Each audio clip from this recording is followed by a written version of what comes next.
இந்த சிரேனா ஊரனாகிய சீமோன் எப்படி இயேசு சுமந்த சிலுவையை சுமந்தான் அப்படின்னு நீங்க பாத்தீங்கன்னா, நாம பார்த்த அதாவது தன்னைத்தானே ஒப்பு கொடுத்து முழு மனதோடு இந்த சிரேனா ஊரனாகிய சீமோன் சிலுவையை சுமக்கலங்க. எப்படி சுமந்தானாங்க? மத்தேயு 27:32 அவனை என்ன பண்ணாங்களாங்க?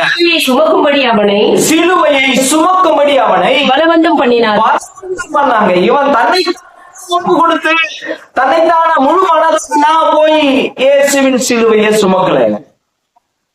அடுத்தது பாத்தீங்கன்னா, இயேசுவின் சிலுவையை இந்த சிலுவையை அவன் ரத்தம் சிந்திலாம் சுமக்கல.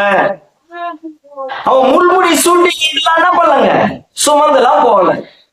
ஏதோ அவமானத்தை ஏற்றுக்கொண்டு அப்படிலாம் அவன் சுமக்கல. அவன் சுமக்கும் போது எப்படி தெரியுமா சுமந்தான்?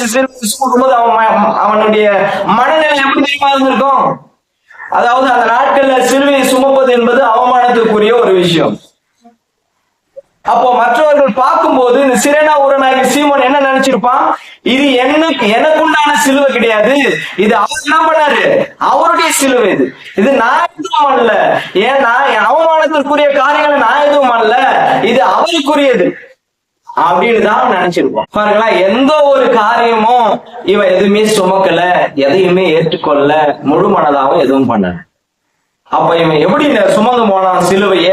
ஞானத்தை முழுசையும் நான் நிறைவேற்றுறேன் அப்படின்றதுக்காக இந்த சிரேனா ஊரனாகிய சீமோன் சுமக்கலைங்க. அவன் கட்டாயத்தின் பேர சுமந்தான். இயேசு செய்த எந்த காரியத்திலையும் இவன் செய்யல அப்படின்றது. அதாவது என்னன்னா, இயேசு சுமந்த சிலுவையை இந்த உலகத்துல எந்த மனிதனாலும் சுமக்க முடியாதுன்னு காட்டுறதுக்காக தான் இந்த சிரேனா ஊரனாகிய சீமோனே தவிர இயேசுவின் சிலுவையை சுமக்கிறதுக்காக இல்லை.